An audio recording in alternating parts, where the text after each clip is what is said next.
What's up, everyone? Welcome back to another episode of the Heel Hookers podcast. It's been so much time in between the last episode, so I have gotten rid of all of my sad emotions from all of the fights from last week, right? We are right that's 2 hours later. Here we are, ready to talk about all these new fights coming up. We're no longer in Abu Dhabi. We're taking our way to the Great White North, Canada, right? Yeah. Let's go UFC Fight Night from Edmonton, Alberta, Canada. Never have I ever in my life looked up a city and seen it completely surrounded by a highway. I thought that was pretty spectacular. Never seen that before. It was really funny. It got a nice giggle. It's the fact that it's a circle too. Yeah, it's like, bro, imagine just zombie apocalypse, get out, and everyone's just got to hit the circle. You know what I mean? Like, dog. Oh, it's fine. Only like 12 people live Dog. there. You realize that's normal, right? Nope. Yes. That's how it is in Indy, Ohio, Atlanta, fucking Nashville. Like, literally, this is actually normal. All right, well, maybe I got to look at cities more. I don't know. All I'm saying is I've spent a lot of time looking at maps, you know what I mean? And yeah, but we never zoom in because it's never just such a little area and then nothing. That's true. So that's what made us zoom in and then be like, yo, why is this literally circled by a highway? What the fuck? Yeah. All right. Maybe. I actually saw Denver's, and it's weird. Because it's not a full circle. It, like, goes like this and then, like, goes up. It's like a reverse 6.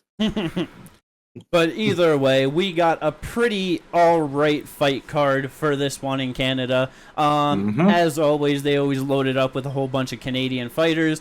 Generally, that means we get a not great card because we just don't have the best Canadian fighters right now. You know what I mean? Most of them on the prelims. Yep. It's just one of those things. But the top of the card is pretty damn good, I would say. Main event. Great 5-round contest at 125 pounds. Brandon Moreno coming back. He said he wanted some time off. He fought, February of this year? So, you know, it's definitely a solid layoff, but... It's been 9 months. Yeah. But it's just like one of those things where obviously, you know, people that are trying to stay active fight more infrequent than that, you know what I mean? But it's like he said, it's just the mindset of not thinking about fighting, not having worrying about who's in the division, a camp coming up, whatever, just getting to relax, live his life how he wants it. And obviously he's gotten enough time off for himself and he's ready to come back. November 2nd, taking on Amir Albazi, who has also been on quite a long layoff. They were supposed to fight earlier this year when Moreno fought, but Amir pulled out. Stepped in Royval, which Royval got it done by decision. And so now they're getting it back this November. How you guys feel about this main event? I like it. Yeah, I like it. It's an interesting one. Yeah, it's kind of hard with Amir because we know Brandon. You know what I mean? We've seen Moreno fight multiple people, even if it's rematches. Like, we know his fight style. Yep. Amir's been out. He's not always the most active. You know, like fighting maybe once a year. Like he only fought once in 23. He did have 2 fights in 22. But with that, it's like his last fight was a year and a half ago. He had the split decision over Kai Kara France, which was pretty controversial. Yep. A lot of people thought he lost it, but he ended up getting the nod. But then you go to his fights before that, and it's Alessandro Costa, Francis Figueiredo, Zhalgas Zalmagulov. Great fighter. Jimmy's favorite fighter. But, you know, it's like, it's not top competition. It's not even ranked competition. No. His only win being the split over Kai. It's like, yeah, it's interesting. Like, are you actually supposed to be here? I don't know. It's just a really good test for him. Yeah. And then for Moreno, after that loss, like, you know, he obviously wasn't really looking that great in the Royval fight.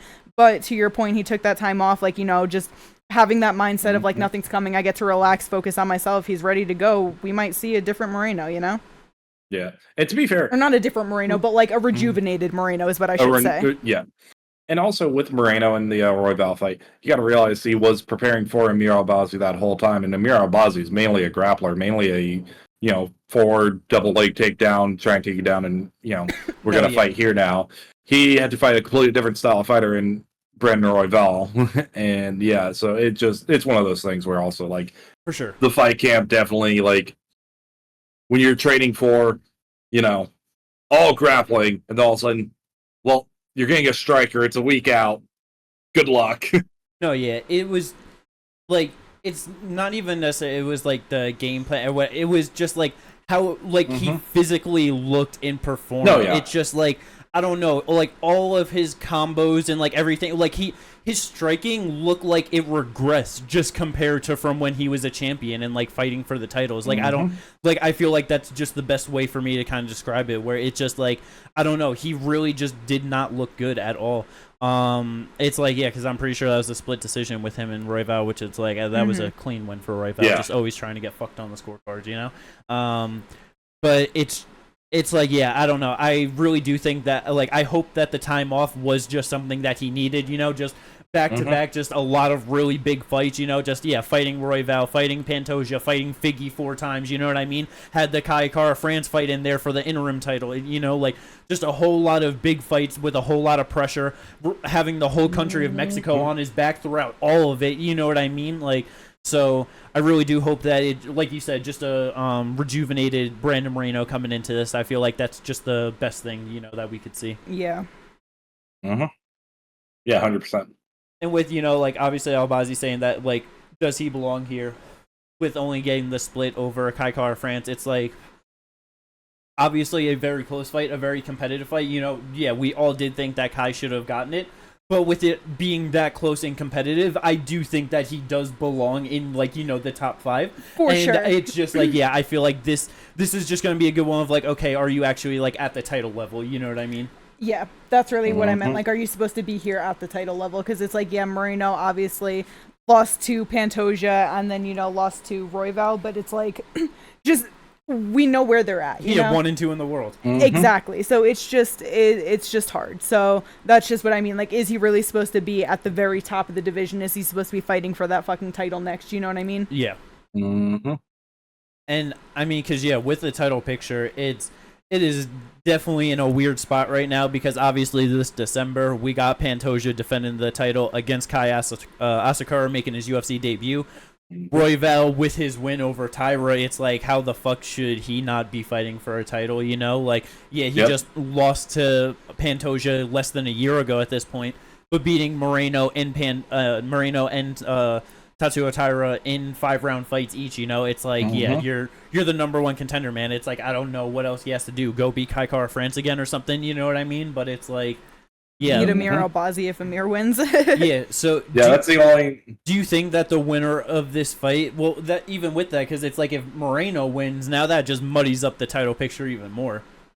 Yeah, it does, because then also, like, at that point, even though he hasn't, but, the Kai Kara France also in the mix, like, he's fought literally everyone above him, but his, You got Suam Abayev, who's 1 fight away from being in a top 5 fight, you know what I mean? Yep. Like, yeah, no, 1 fight, like, his next fight more likely is going to be potentially someone top 5, and it's like, goddamn, what happens if, like, it could be him versus Kai Kara France next, and then then whoever wins that, it's like, hopefully some of this other stuff has been, kind of figured out.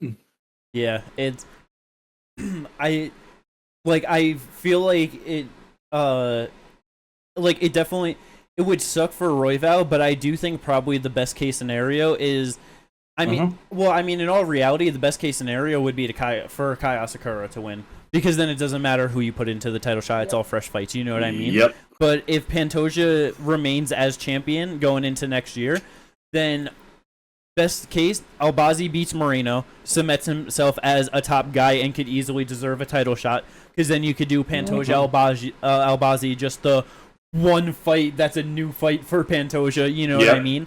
And then it's like, kind of like you said, maybe we just get Asu Amabaya versus Kai Kara France. Winner of that probably just goes into Brandon Royval to just really, for like the number 1 contender after Pantoja Albazi. That would probably be like the best flowing way for that to go to like line up all like get all these title contenders sorted out. Yeah. Which it's like it sucks for Royval to have to definitely wait out and then to probably just get another fight, to get it. But it's like it's just kind of the thing when you've lost to the champ, you know what I mean, and he's just running through the division. You need new fights. Yeah, exactly. But either everyone's way, literally like it would be like what the one win he doesn't have in the top 5 is Amir Albazi for Pantoja. Yeah. Yeah, like. Yeah, I think Tyra still has his top 5 spot, but it's like he just lost to Royval, so it doesn't. You know what I mean? Mm-hmm. But like, yeah, no, it's just kind of funny where it's like Pantoja's already essentially cleared out the division. He's now just lapping everyone with his title reign. Yeah. Yeah, that's that is just what's going on. So we'll see how everything plays out in December. That will just tell a lot for next year and how all these contenders get matched up. But either way, it's flyweight, so I'm just expecting a great fight, and we're gonna get great fights and matchups no matter how the UFC decides to go about it. Yeah. No, yeah, 100%. But speaking of flyweight, sticking in the flyweight division, just going to the female side of things. Oh, God fucking damn it. I hate this fight with such a passion. It is... I never thought that 2 fighters I love the most in the division fighting each other, I would hate oh so much. And it's just because of the timing of it. Rose Namajunas taking on Erin Blanchfield. Yep. Who in the fuck is in Erin Blanchfield's management and corner and everything that she just lost to Manon Fiorot like that and is like, I'll go and fight Rose Namajunas. Like, I'm not probably just going to lose in the same exact fashion or worse because Rose is a more dynamic and a more, like, overall skilled fighter than Manon Fiorot. Even though Manon's just better in that one specific department of being able to keep you at the end of a range, being so, you know what I mean? Like, bro, I do not understand it, why Erin is in this fight. I just don't. Big fight. Big fight, big name, gets the win, keeps her in the mix. That's probably about it. Bro, Macy from the UFC keeps her in the mix. That is such a different fight than Rose Namajunas. You know what I mean? You're not wrong. Bro, she, 24 years old? Like, she needs time to develop, especially as a striker in MMA. I just feel like she got up here, 25 years old now. It's like she got up here with doing really good with her grappling, and that was able to just dominate a whole lot of these fights. But Manon Fiorot clearly showed the holes that she has in her striking and the distance management, everything. It's... I hate this so much. I hate it so much. I get it. Like, it is literally, we were talking about, like, the worst thing you can do. Like, literally after the fight with Manon Fiorot was, the worst thing you can do is put Erin Blanchfield in there with a Rose Namajunas. And that's exactly what they did. Yes. So it's kind of one of those things where I understand where you're coming from. It's just like when you're in the top 5, there's no time to like have developmental fights. No, yeah. Even if they're like lowering the, that's just the issue. Is like she just got like some fighters just get up way too fucking fast into the division that they're able to dominate with their skill set. But then they run into that one fight. It's kind of the same with Tyra in the flyweight division and what happened there. He was just able to run through everyone with his grappling and then like runs into Brandon Royval and just like, isn't able to keep up. No, yeah. Also, it's like they want Rose to be able to move up, She was supposed to fight Macy, but Macy pulled out, and it's like she lost to Manon when she first moved up. Alexa just lost. The only other person is Erin. Yeah. Yep. I know. Like, it definitely is, like, in the division and everything, like, it does make sense. It's just for Erin. It's just very dumb for her. But yes, the one thing that I will say at least is with Rose, I don't think she has the same kind of cardio and ability like over 5 rounds that she did at 115 pounds in her prime that she does now at 125. And she isn't the big, like, she does have like some good finishes, knockouts, you know what I mean? She has those good moments. But if she doesn't like have that spectacular moment, then she's very average in terms of like power and what she does on the feet, like in what she throws, I mean, like with the movement and everything, she mixes it together in like the highest level, but like just the punches and everything coming at Erin, she's not going to be threatened by it. So, like, obviously losing to Manon Fiorot, like, that was rough, but that was over 5 rounds, and every fucking moment, she's walking into Manon's punches and everything, just determined to go forward and to try and make something work. Especially coming off of that loss, the first loss that she's taken in the UFC, and such, like you guys said, just a big fight, a big, opponent in Rose Namajunas.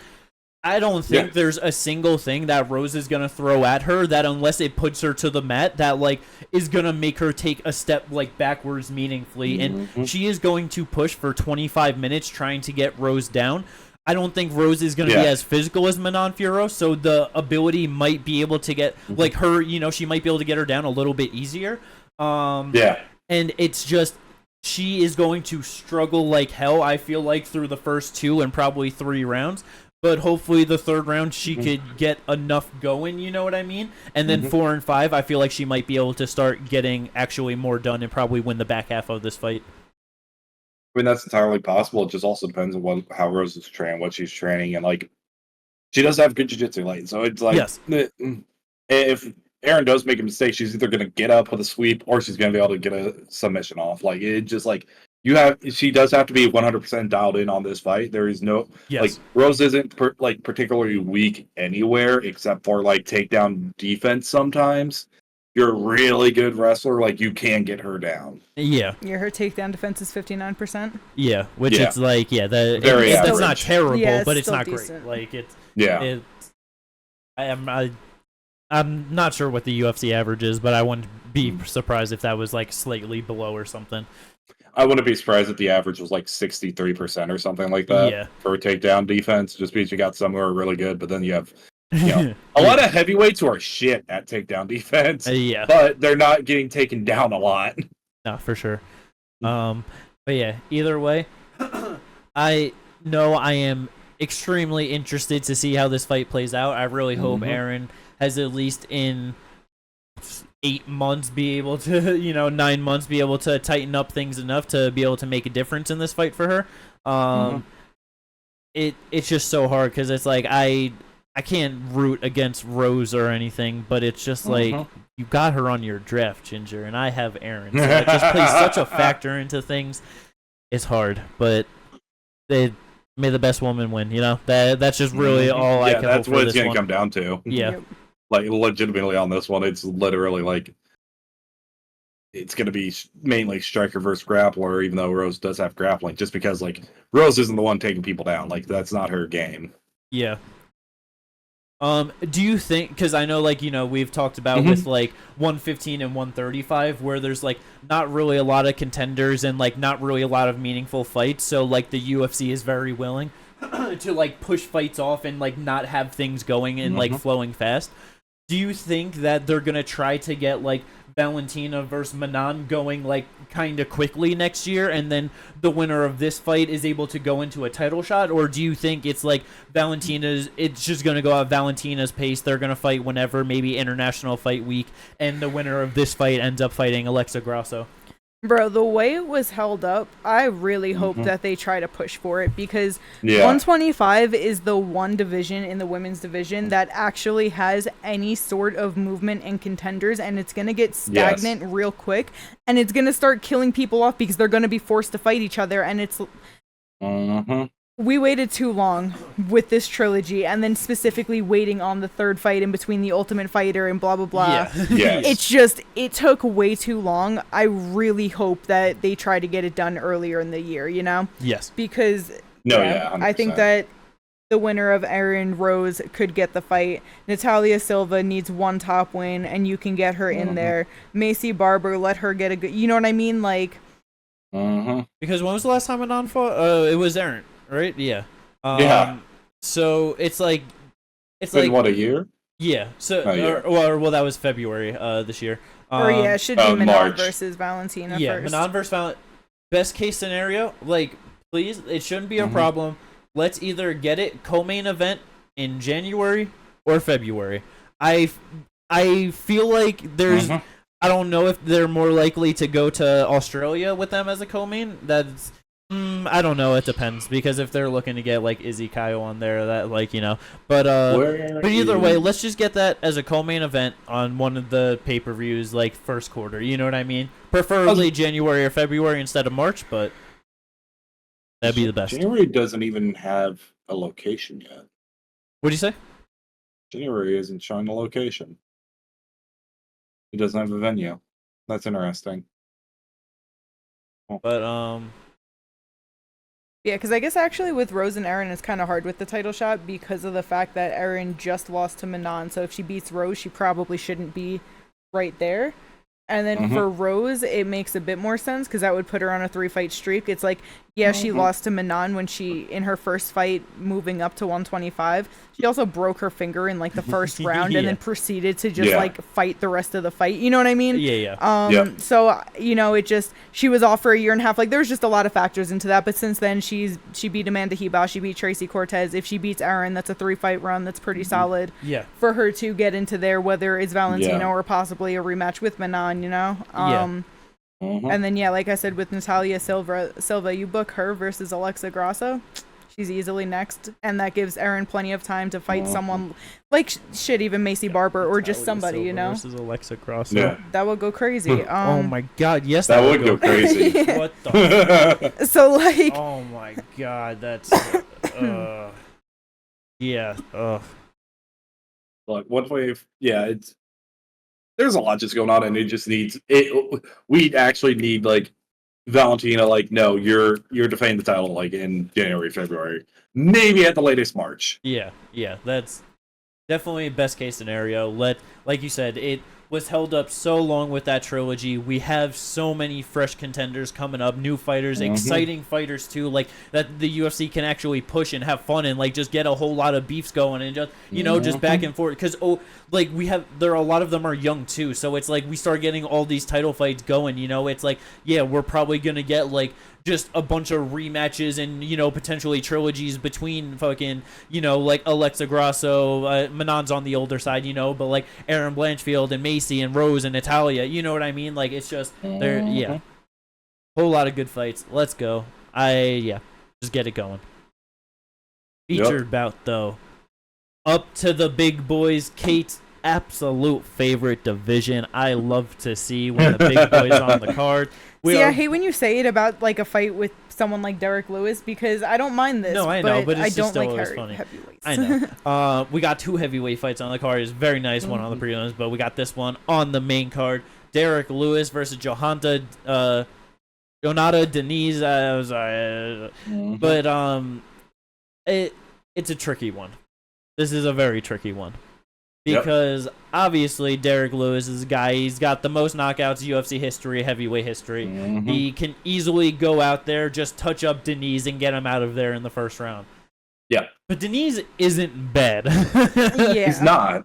And it made me really sad that he's not bad because he just easily shut down my boy Carl Williams in the last one. And that was just like, oh, god damn it. And then they went and cut him afterwards. Just like, absolutely rough. Yeah, like he has, what's his record? He's 8-0. He has 7 knockouts, and then Carl Williams was like, "It's fine. I can grapple fuck him like I do everyone in heavyweight," and he couldn't. Which shows that not only does he have the ability to like defend and do what he needs to do, but he has cardio. Yeah. Like he can actually, he can actually go 15 minutes. Yeah. Did he slow down? Of course, they're heavyweights, but like he still won. That was silly. Yeah. So this is kind of scary for Derek Lewis potentially. The thing with Derek Lewis though that we all know that we all love about him, he carries his power throughout the whole fucking fight. It really don't fucking matter. Yes, he literally knocked out fucking Volkov in the last 10 seconds of their fight because Volkov got sloppy. Like, so it is one of those things where I do think like.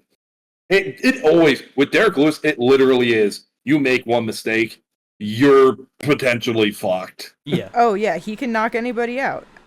Yeah, so literally. It's fun. Like, I'm actually okay with this fight. And it's like, because his last one, a 3rd round knockout over Rodrigo Nascimento. So, you're like, and with that one, it went a little bit later. But it's like, as long as Derek Lewis has still decided to keep his 6-pack for this fight, you know what I mean? Just keeping that effort consistent, keeping the workload going. He'll be good. I do think that he should be able to come out here and get a nice win over Deniz.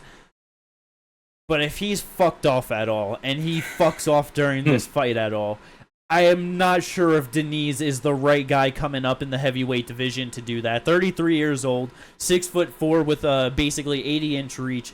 He's, like you said, 8-0, 7 wins by knockout, 1 win by decision, coming in his last one against Carl Williams. I wouldn't be surprised if, I don't know if Derek Lewis is the favorite coming into this one. Okay, slight underdog, actually. Deniz is the favorite. So, yeah, it's like I see it. Would not be surprised if Deniz is able to go out there and get it done, but I'm really pulling for our boy Derek Lewis. Let's go. I hope for him to win as well. If not, hey, we're getting a new contender in heavyweight, potentially, so... Which, I mean, it isn't a bad thing, you know what I mean? And Derek Lewis is one of those guys, he can always lose and bounce back incredibly, you know what I mean? So it's like...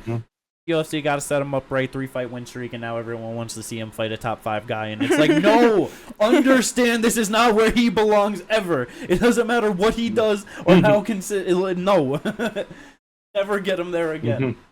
All right, those first 3 fights are like, you know, top 3 fights on the card, very good.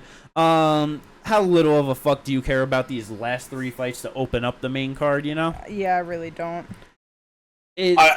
No, there's literally the only one that I'm remotely interested in is Mike Malott, just to see how he bounces back from his loss to Neil Magny. But other than that, I do not care. Yeah, we got Caio Machado, who's 0-2 in the UFC, taking on Brenson Hibiera, who's also 0-2 in the UFC, underneath the Lewis Deniz fight. So yeah, that's just like how it ended up there on the main. How it ended up on the main card is. Hopefully one of them just shocking. Fucks each other up and it's just a knockout. You know what I mean? That's really it. Marc-Andre Barrios, you know, he's been around the UFC for a while, but it's like 5-7 overall. It's just like with this fight, this is where we get into the Canada run. You know what I mean? Yeah. Is Marc-Andre Barrios versus Dustin Stoltzfus, who's 2-5. Who's 2-5? It's just like, okay, we see what you're doing here, UFC. The power bar is supposed to go out here and knock out Dustin Stoltzfus easy. You know what I mean? Like, it is what it is. Like you said, Mike Malott versus Trevin Giles, that is actually a pretty solid fight, but it's just like they were just pushing Mike Malott as their only hope as a possible Canadian fighter in the top 15, and he just shit the bed terribly against Neil Magny, and it's just like, damn, man. Like, just all around the time of seeing so many other contenders get it done and move up through it. You know what I mean? It's just... so Trevin Giles probably going to win that fight, honestly. I would not be surprised. It's hardly possible. If it goes, he's coming off 3 2 rounds. losses, choked out by Gabriel Bonfim and knocked out by Carlos Pratt earlier this year. Yeah, but holy shit, this dude lost in CFFC.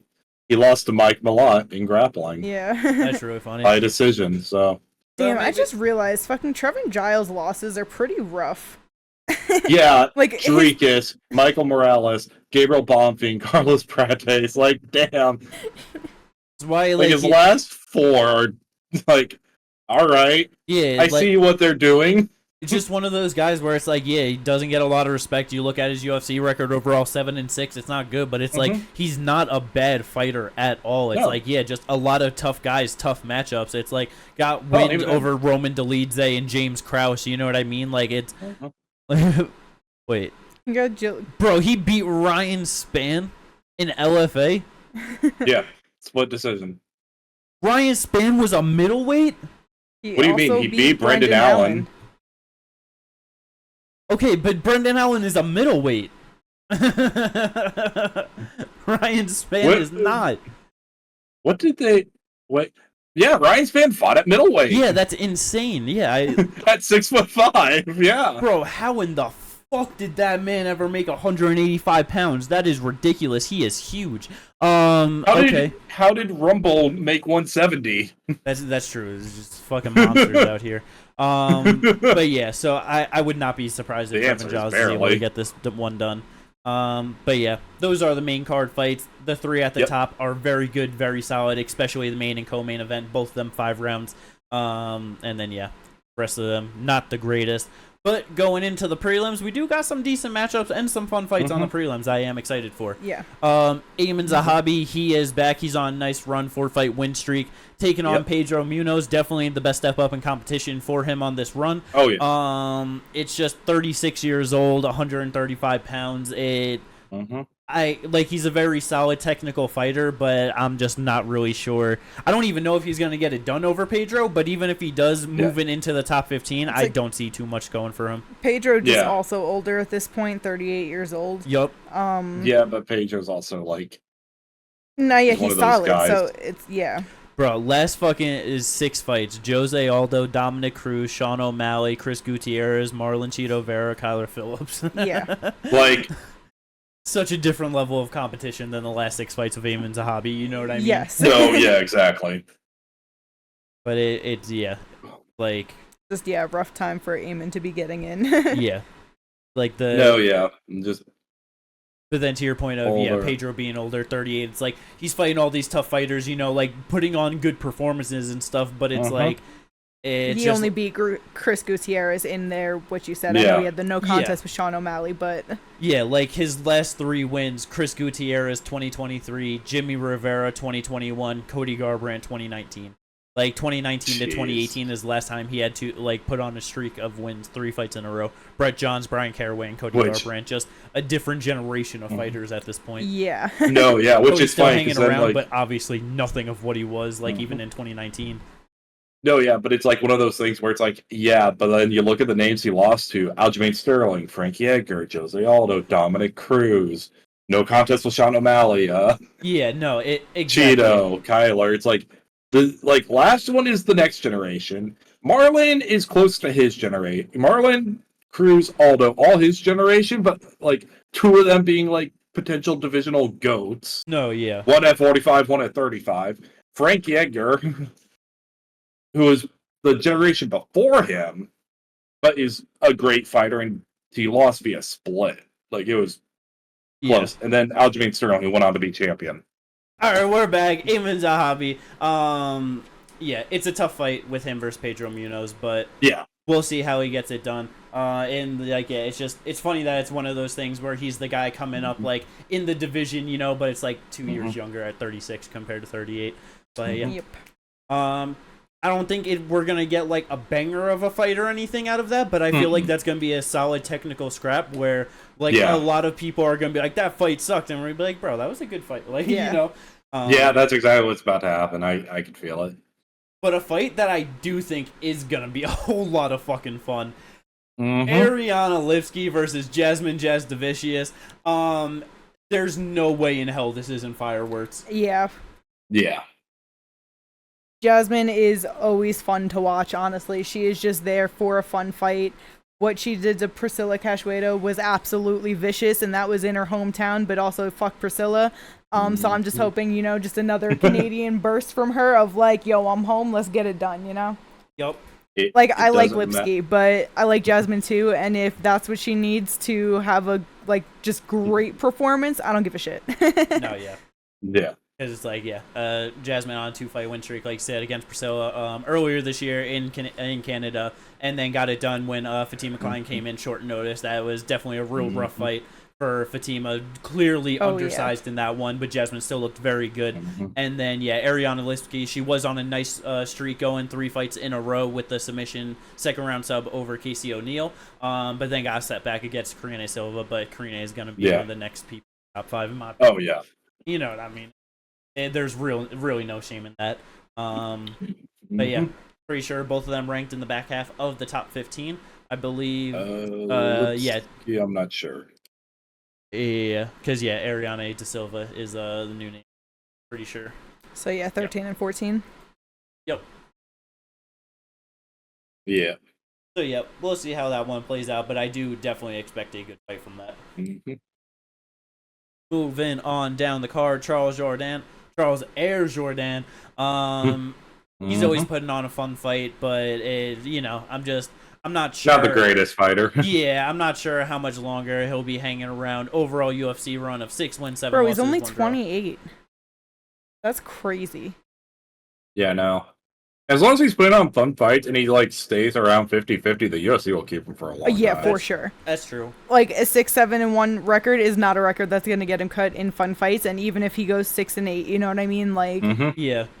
I mean, 6-8. It's just, you know, like, let's say if that's coming up on like the end of his contract or something. If he loses this one, that's a 3-fight losing streak. It's just, you know what I mean? Like, yeah, it is harder to stay around at that point, but like, yeah. But we see these type of guys get like re-signed all the time just because they're fun. No, yeah, for sure. Keep them around, you know. Yeah. And then Victor Henry, he's 37 years old, and I do think he's gonna win the fight anyway, but. I'm not sure, man. It's close. Victor like, Henry, this one's... I was gonna say, 37 years old. He's 3-1 in the UFC with one no contest coming against Javid Basharat. But his also his one loss is against Rafael Assunção. 3 wins: Ione Barcelos, Tony Gravely, and Hani Yahya. Those are all very solid wins. I would not be surprised if he's able to get it done against Charles Jourdain. Nah, that's fine. I was about to say, he has a win on the regional scene over Kyler Phillips as well. Very solid. But so, but it's like, it is going to be one of those things where it's like, Charles Jourdain, home country, he's definitely going to be looking to go out there, put on a performance, put on a show, you know what I mean? So you never know, he might just hit some crazy jumping shit or fucking catch a crazy sub or something, you know what I mean? So. Oh yeah, no, I could see him winning via, if he wins via sub, it's going to be something like a Darth. Yeah. Like, that just is what it is. But Victor Henry, he's also never been finished in his career at this point. All of his 6 losses are by decision. Wow. So yeah. So we'll see if Charles is able to catch him with something, but yeah, we'll see. I definitely do think that should be a fun one. How you feel about this big boy fight, Kate? No respect. I think it'll actually be fine. I think it could be fun. We're gonna see some heavyweight grappling in this one. Yeah, I think Romanov could probably get him out of there. I think he should be able to, but it's hard though at this point. Yeah, because Nascimento, man, like, it's not like he's terrible. You know what I mean? 4-2, 1 no contest in the UFC last. Oh yeah, never mind. Fight. I lied. This isn't gonna be fun. I forgot that Nascimento wasn't bad. Yeah, and like, he is solid with grappling too. His first UFC win was a rear naked choke over Don'Tale Mayes, 3-fight win streak over Tanner Bozer, Aliir Latifi, Don'Tale Mayes again. But yeah, I don't know. He's just not impressive, so therefore I didn't remember, so I assumed he was bad. But it's like, yeah. Well, the thing is, it's like he's all right, but it's like, is he all right enough to not get run over in the grappling by Romanov round 1? You know what I mean? No, yeah, exactly. Because it's like the people he's like has wins over in the UFC. It's like, yeah, Don'Tale Mayes twice, not that great. Aliir Latifi, a completely undersized fucking heavyweight, and Tanner Bozer. Yeah, but then we look over and those were splits. Yeah, but then we look over to Alexander Romanov, and it's also like Blagoy Ivanov, Chase Sherman, his last 2 wins. Yeah. Oh yeah, Jared Vandera, Juan Espino. I was just gonna also bring up the last time he weighed like less than 264 was 2 years ago, and since then he really hasn't been, you know, like, he hasn't been the same. Yeah, like, he really hasn't ever been since his first loss. Yeah, it's rough. He weighed 239.5 in that one. He actually looked like he was going to be a real force in the division. Yeah. Before he lost to Tybura. And then he just came in his next fight and weighed, 265? Damn near 30 pounds heavier. Yeah, 264.5. And did not look the same. No, not at all. Not even a little bit. Like, just physically did not look the same. Because I remember it was going into the Jai Alton one that I was like, yo, maybe he got his shit together because he had that grappling match with Chris Daukaus at 225 and he was looking in shape. And then he came out for the fight and it was like, oh, no, okay. Yeah. Makes you wonder if it was actually at 225. Yeah. Because he weighed in, 260 in that fight? 265? 265. Yeah, so, what the fuck? I mean, it was 6 months later, but, you know. Yeah, but why were you going to gain so much fucking weight? It's one of those things, it's, you know, it could easily just, just struggling mental health and shit, you know what I mean? Yep. Like, especially as a bigger guy, like, I'm sure it's nothing to gain that much weight over. Like, I mean, shit, we see how much weight Patty that's can what gain I was real just quick, going to say, so, It's just probably one of those things. Trust me. Because, I mean, shit, he had an open weight bout with someone in July, and he weighed in at 290.5. Damn, yeah. Yeah. No, I get what you're saying. It's just like, God, like, to drop, like, the thing is, like, for the self-discipline to be able to drop from what was it when he fought Blagoy? From 264, 40 pounds down to 225, to then just move back. Like, that's insane. Yeah. Is what I'm saying. Discipline's a motherfucker, you know? Yep. Because that was only, you got to remember, that's only 5 months. No, yeah. No, I know. But yeah. So it's like, just one of those things. But yeah, with Romanov, it's definitely, let's see how he comes in, weighing in on the scales, and that definitely gets you a better feel of how he's going to perform in the fight. Yes. But yeah, other than that, I know for me, the only thing I really care to bring up, the opening fight on the card, it's crazy that they have it this low on it. It's such a better fight than so many of the other fights. This should be on the main card. Yeah. Jack Shore taking on Yusuf Zalal. I fucking love Yusuf Zalal. He is such a fun fighter to watch. He's back in the UFC on a good run right now. It's overall, it's 1, 2, 3, 4, 5 wins in a row.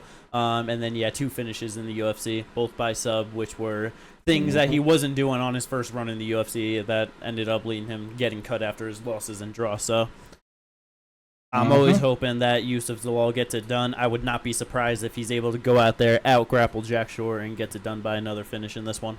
I can see it. Possible.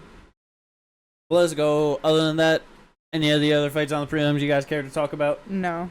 You basically went through all of them. The rest of them I don't care about at all, yeah. Very nice. From there, that'll take us on to the very few things of fight news that we do have for this one. Saeed Nurmagomedov, he was supposed to be fighting on this Abu Dhabi card that just happened, but I forget who he's supposed to be fighting, but his opponent pulled out. But now I'm pretty sure it's on the December 14th card in Tampa.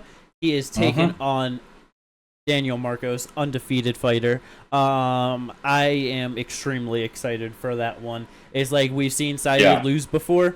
If Daniel Marcos is able to go out there and get it done over, it's like, okay, top 15. You know what I mean? Yeah. And it's just so great, too, that, like, for the longest time, we're talking about all these guys at 135 pounds that are on their way up, but they're not yet deserving of top 15 opponents, but, like, they're right there.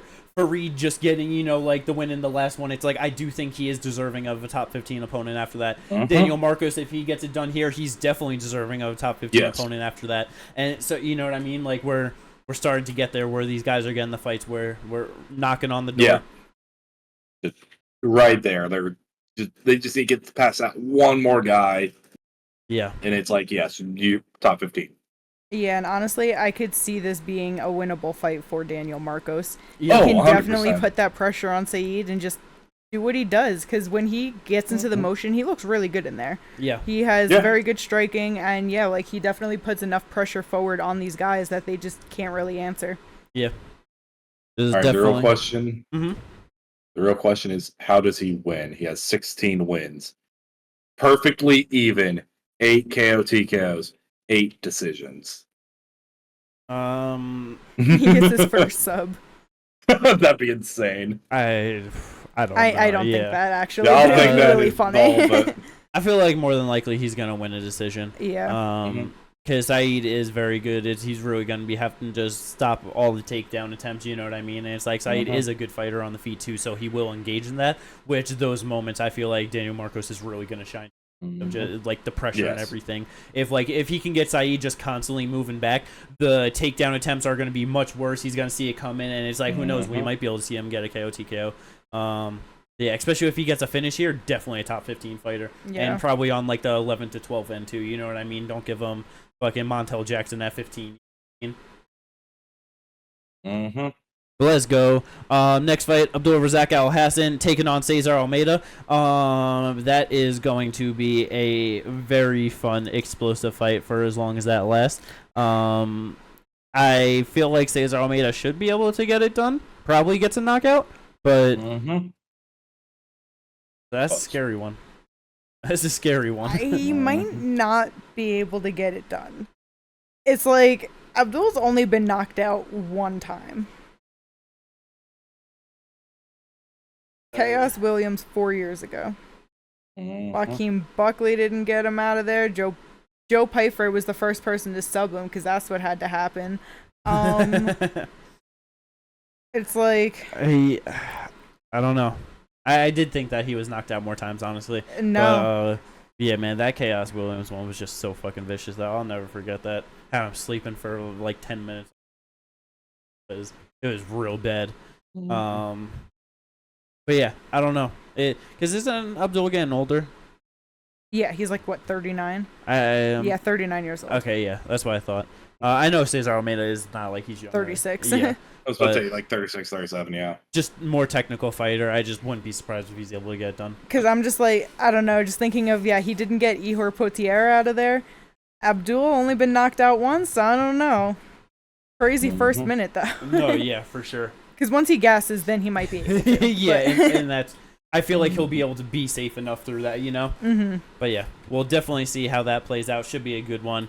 This next one, I know it's going to be good. 155 pounds. Oh, Drakkar Klose, he's back getting consistent with fights after we wondered where is Drakkar Klose for so long on this podcast. I was about to say, the only ones who ever wondered that were me and you, Jimmy. Yep. I'm not going to lie.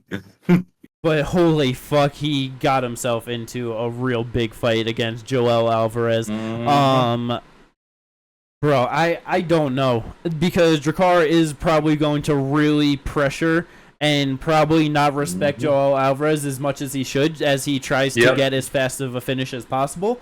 Bro, someone's getting absolutely fucked up in that fight. That's all I know. Yeah. 100%. Oh. I could easily see it being like a situation where like Jakkar's trying to, pressure him, gets hurt, tries to like maybe shoot in for a double all-sudden guillotine or a darts from fucking Joel, and he wins via sub. Yeah. Yeah, he could definitely catch him in a sub. He can definitely land something big on the feet to put to like knock him out, But then it's like, Drakkar just might go out there and just put the pressure on, get him up on the cage, beat him up, and like fold him up. Either way, that is a great fight at 155 pounds. And if Joel wins, he definitely should start be looking towards top 15 opponents next. It's right there. Yeah, let's get Joel Alvarez and Patty Pimblett. You know what I mean? Jesus. That'd be so good. That'd be a good fight. You know what else would be good? Joel Alvarez versus Jalen Turner. Yes. 6'3", 155. Go. Bro, that's such a good fight. Battle of the giant 55ers. Yeah. Yes. Yeah, I do feel like that would be a perfect fight for him coming into the top 15, honestly. Like, let's go with that. I am definitely down. Last fight to bring up, our boy Ikram Aliskerov. He is back after, that real rough loss to old Bobby Canucks on short notice. But hey, Bobby Knuckles, he's the Reaper. It's okay, no shame in that. But he's taking on Andre Muniz, which bruh. It's a fight. Yeah, it's like we haven't seen Ikram use his grappling at all in the UFC yet. You know what I mean? It's like all we know is that he stuffed all of Hamzat's takedowns really, like when they fought and then Hamzat knocked him out on the feet. So it's like obviously he has good grappling like defensively, but he is just for some reason refusing to use offensive grappling at all, which it's like, especially after like Hamzat getting that done over Whitaker, it's like that. It's just like, man, what if he did just decide to try and grapple at all with Whitaker? Like how different of a fight that could have potentially been. I mean, potentially it could just be a situation where it's like a Chuck Liddell situation where he just has all his grappling stats in defense. Yeah, that's very true. But the thing is I feel like he's still not going to use it, especially with Muniz being a big grappler. I think he's just going to go out there and knock him out. Oh yeah, that's what he's going to try to do. Yeah, it's going to be on Andre Muniz to try and get him down. And this dude was stuffing Hamzat Chimaev takedowns. Good fucking luck. Over under 3.5 of how many times Andre Muniz is butt scooting throughout this fight. Not going to make it for him to do it 3.5 times. I'm gonna go up with the under. All right, so what if it's 2.5? I'm still going the under. Okay. But yeah, I feel like this should be. I was about to say, this man is not Ikram. Crone Gracie. Yeah, I'm just like, BJJ's his shit. You know what I mean? It's like, I know. bruh, he's gonna be just struggling with the takedowns in any sort of way against Aliskerov. I feel like he's gonna be trying to go for like Imanari rolls or whatever. You know what I mean? It's like He should do that in the first 10 seconds of the fight. that would be very Imanari smart. roll. But yeah, that is definitely a good fight. Definitely a good bounce back fight for Ikram after that. Yes. Yeah, see how he performs. Gets a good win here. Going from number 3 in the world to unranked. Yeah. I mean, yeah, Definitely. it's just where a good test to It's see where he should actually. be. Yeah, exactly. But it's like gets it done against Muniz, then probably will get bumped into like a top 15 opponent or something like that. You know? Yep. Move up the right way. Maybe Someone like beats Muniz Chris and he gets Paul Curtis. Craig or something. I know he's not ranked, but hey, that'd still be fun. No, yeah. Like a Chris Curtis maybe down there in the number 15, Michelle That'd be a Peda. real fun fight. Chris Curtis and fucking Yes. Ikram. Mhm. Yeah, sign me up Yes. for that. Let's go. Mm. But that is all the stuff to talk about for this episode of the podcast. I hope everyone enjoyed this one. If you did, don't forget, like and subscribe, and we will catch you on the review to hopefully an amazing card from Canada. Peace out, everyone.